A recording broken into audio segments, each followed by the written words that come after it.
Alexander Volkanovski explains why he thinks Bobby Green will defeat Paddy Pimblett this weekend at UFC 304.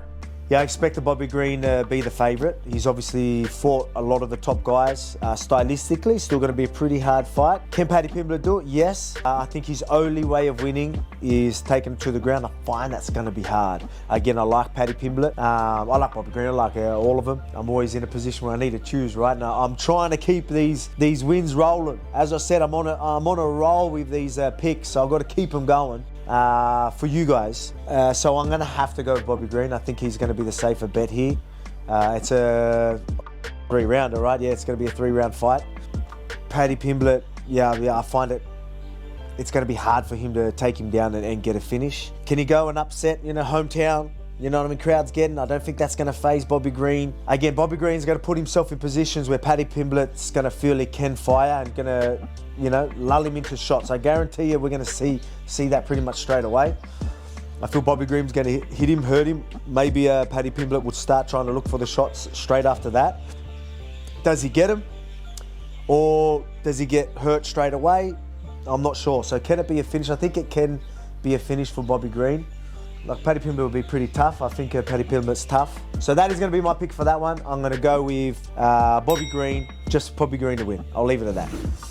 Aljamain Sterling does not believe that Sean O'Malley should have won the ESPY for Fighter of the Year. On his YouTube channel, Aljo thinks it's rigged for whoever the UFC wants to push. I don't think there was any real thought of let's get the people riled up for ratings. Because if that was the case, I'm like, one, that's just evil, and two, that's just very disingenuous to what the ESPYs actually mean. And that makes me not even want to ever attempt to even get that, because what does it mean if they could just rig it and give it to anyone that they decide that they want to push? Yeah. You know what I mean? It's almost like the Grammys. Like sometimes they have the Grammy Awards and there's people that clearly should be on the list, but they're not invited because it gets a little bit political.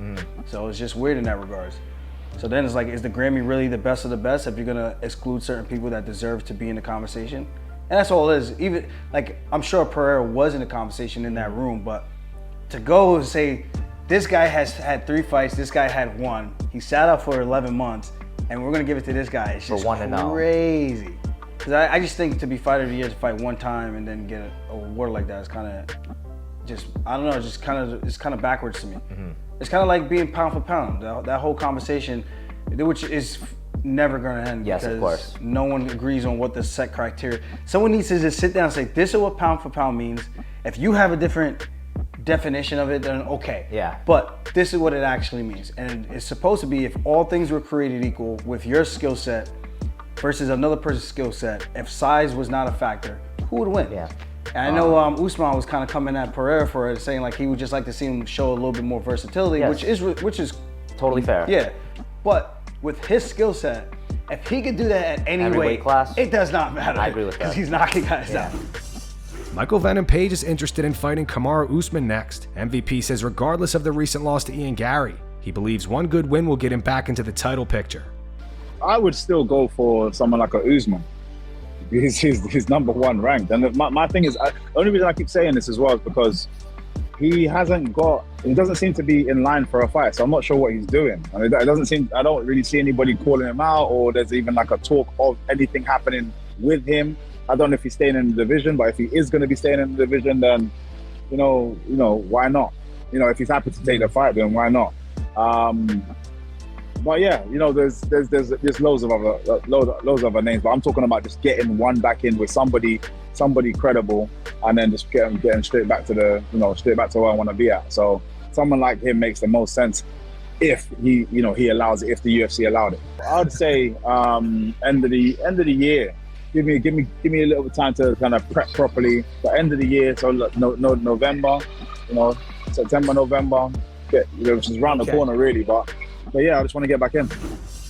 As most of you know, Belal Muhammad has been calling out Colby Covington for years now. Colby never really responded. However, recently Colby finally called out Belal, and now Belal is saying that he's not even interested anymore because Colby is a joke now.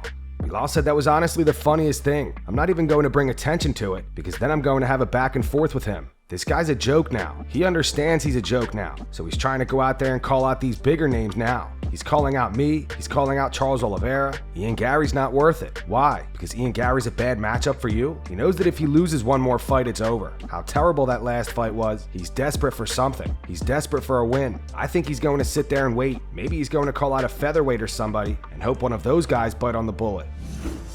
Sean O'Malley went off on Conor McGregor last night. It started with Conor reposting this clip from Sean's podcast with a laughing crying emoji. So I got suspended a couple years ago, and it always drove me crazy anytime people would bring it up because like, you did steroids. I didn't do and I remember when it happened, my levels were so low, the scientists were like, I mean, it has to be a tainted supplement. But we tested all those supplements that I was taking at the time, and there was nothing in there. It was not in any of those supplements. And it was me, Tanquinho, and Kyler. We all trained at the same gym, all tested, all levels so low. None of us took anything. We all swore on our lives. And I remember asking USADA and the UFC, I'm like, can it be transferred through sweat? And they said, no, not at this time. There's no studies. It's never happened. Just recently, studies came out, scientists, athletes, it happened. It happened on someone's like knee brace or knee band. Someone was sharing knee band. They tested for Ostrine and they tested the knee band, but it came back that Ostrine and those kind of tainted supplements can be through sweat exchange. It with me for so long. So when Jeff Nowitzki texted me the other day, he said, yo, check this out. I didn't want to look at my phone. I saw his name pop up. I had a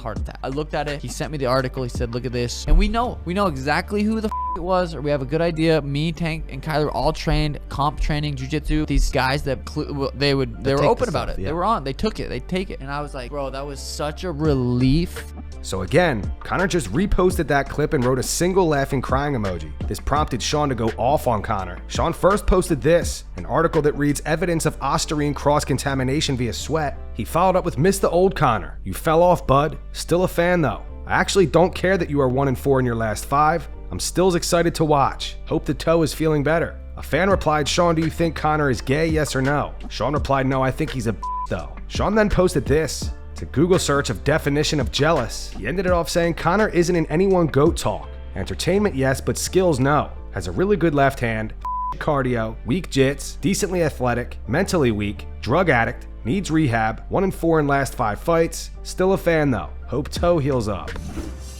Uriah Hall is not happy with Ariel Helwani's commentary during his boxing match against Julio Cesar Chavez Jr. It went down this past weekend, and Uriah lost via unanimous decision. Moments ago, Uriah posted this to X. He wrote, at Ariel Helwani, you are such a f***ing for saying all that commentating. You wait till I see you again next time. This user replied saying, if I remember correctly, he was rooting for you and on Chavez for being out of shape. Uriah replied, no, he wasn't, bro. On my shorts, on my style. This motherfucker has never thrown a punch in his life. Go rewatch that and listen to that dumb Another user said, bro, it wasn't even that bad. Are you okay? Seriously, man, I get feeling a little frustrated because you could have easily won that fight, but you go in scorched earth. If you would have used this type of energy for the fight, you would have won handily. Uriah replied saying, bro, relax, you don't know much. And that's going to wrap it up for the news. Thanks for watching. For daily MMA news and content, subscribe to Full Mount MMA and click the bell icon to be notified when we post videos. Here are the 3 top comments from last video. The first one's from Batcave. It says, Darren Till comparing himself to Israel Adesanya, Alex Bejeda, Anderson Silva, Wonderboy Thompson, and Robert Whittaker is next level delusional.